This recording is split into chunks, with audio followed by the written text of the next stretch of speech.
verdad creo que esta final ha sido un partido que había que convertirlo, porque ya veníamos de pretemporada que ha sido bastante dura, yo creo. Y sinceramente, tras la pretemporada que ha sido bastante dura, la verdad, reitero, creo que hemos sabido mejorar en bastantes aspectos de cara a los partidos anteriores que hemos estado jugando, y creo que esto es ya para arriba. Sinceramente, muchas gracias a mis compañeras porque son las mejores, de verdad, y ha sido un partidazo. Pero creo que podemos seguir compitiendo y mejorando en ese aspecto,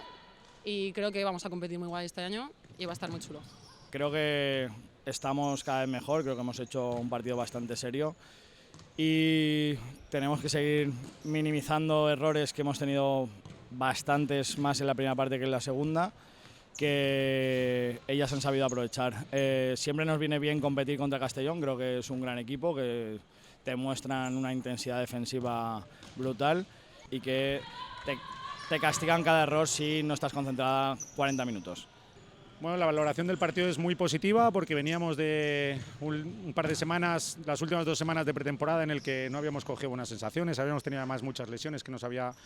impedido entrenar con regularidad y bueno, la verdad es que nos ha venido muy bien este partido porque a nivel de que las chicas se sintieran cómodas en el campo ha estado muy bien, hemos tenido buen juego de equipo por momentos, un muy buen inicio de partido que ha marcado un poco la primera parte y luego igualdad máxima que con los triples de Marina, con los triples del otro equipo y el nivel defensivo que hemos mostrado los dos, pues bueno, era un partido cerrado que al final se podían haber llevado cualquiera de los dos y bueno, pues ha caído de nuestra parte gracias al acierto final.